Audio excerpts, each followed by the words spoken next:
ওঠা বসা চলাফেরা সব কিছুর মধ্যে সমস্যা হইতো, ব্যথা হইতো, বেশিক্ষণ কিছুই করতে পারতাম না। অপারেশন বিভিন্ন জায়গায় গেছি, বলছে অপারেশন করতে হইব। আমি ভয় পাইছি, অপারেশনের দিকে যাইনি। আমি এখানে আসছি, ট্রিটমেন্ট নিচ্ছি স্যারের কথা অনুযায়ী। ট্রিটমেন্ট নেওয়ার পরে আজকে 30 দিন যাবত ট্রিটমেন্ট নেওয়ার পরে এখন আমি অনেকটাই সুস্থ আছি।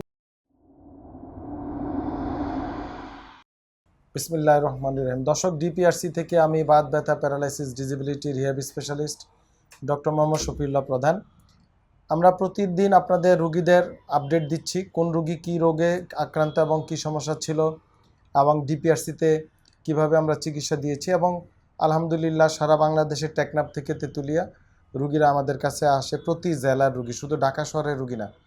সেই দিনাজপুর, রংপুর, কুড়িগ্রাম, চট্টগ্রাম, কক্সবাজার, নারায়ণগঞ্জ, খুলনা, বরিশাল, মানে এমন কোনো জেলা নাই।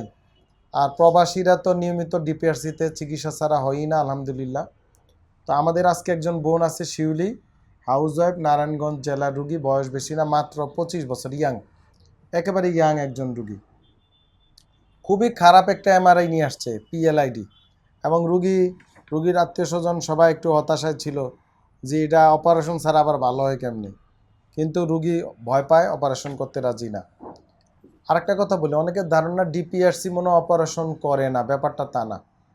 যে রুগীর অপারেশন লাগে আমরা অপারেশন করাই, যার অপারেশন ছাড়া ভালো হবে সেটা আমরা বলি, কাউন্সিলিং করি, রুগীরে বুঝাই, তারপর রুগী যেটা সিদ্ধান্ত নেয়।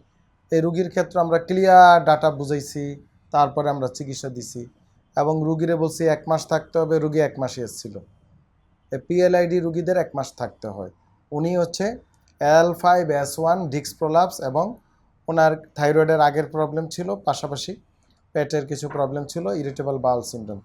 তো আমরা এখন রুগীর মুখে শুনি উনি এ রোগ কতদিন ধরে ভুগছে, ওনার বাড়ি কোথায়। আপনাকে পরিচয় দিবেন, মানে আপনার মানে ঠিকানাটা কি এটা বলেন। আমার বাসা নারায়ণগঞ্জ, রূপগঞ্জ থানা। আমার নাম শিউলি। শিউলি, আচ্ছা। আপনি কি হাউস ওয়াইফ? হ্যাঁ, আমি হাউস ওয়াইফ। বলেন আপনি কি সমানের কষ্টটা কি ছিল? আমার কাছে এমআরআই আছে, হ্যাঁ, সবাই জানে কি হয়েছে, কিন্তু শারীরিক সমস্যাটা কি হয়েছিল, মানে আমি কষ্টটা কি? চলাফেরা করতে কষ্ট হইতো? মানে ওঠা বসা চলাফেরা সব কিছুর মধ্যে সমস্যা হইতো, ব্যথা হইতো, বেশিক্ষণ কিছুই করতে পারতাম না। অপারেশন বিভিন্ন জায়গায় গেছি, বলছে অপারেশন করতে হইব। আমি ভয় পাইছি, অপারেশনের দিকে যাইনি। এত অল্প বয়সে এমন একটা মারাত্মক দিকে না যাই আমি এখানে আসছি, ট্রিটমেন্ট নিচ্ছি স্যারের কথা অনুযায়ী।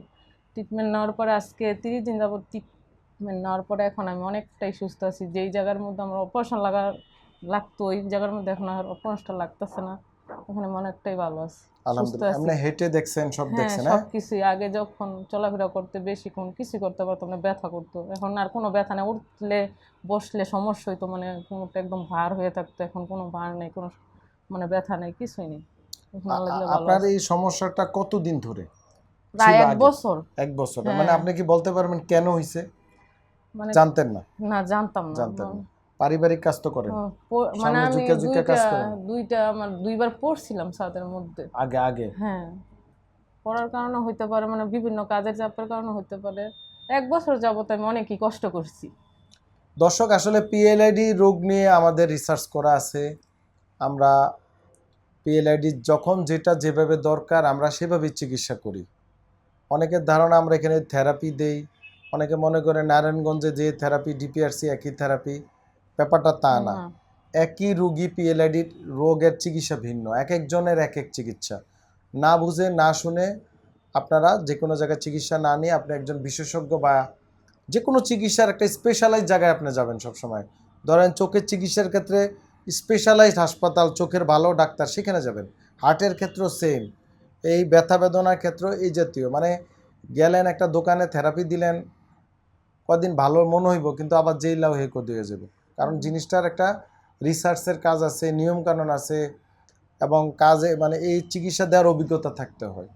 তো যাই হোক, আমাদের এই রুগী ইয়াং, ইনশাল্লাহ আশা করি রুগী খারাপ হবে না। আমরা রুগীর নিয়মকানুন বলে দেবো, কি করতে হবে সেটাও বলে দেব। পরবর্তীতে আমরা আবার 1 মাস পরে রুগী দেখব। সবাই রুগীর জন্য দোয়া করবেন যেন রুগী ভালো থাকে, আমরাও দোয়া করি। আমি একটা কথা বলতে জি চাই। বলেন।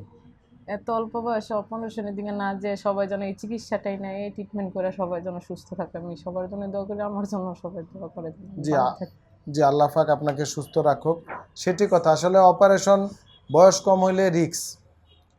আবার এরকমটা যে অপারেশন করা লাগে না বা সব কেসে, যেমন এই রুগীর ক্ষেত্রে উনি বলছে আমি ভয় পাই, প্লাস আমরাও দেখলাম হ্যাঁ এটা অপারেশন ছাড়া ইমপ্রুভ হবে, বয়স কম, এই জন্য আমরা চিকিৎসাটা আগাইছি।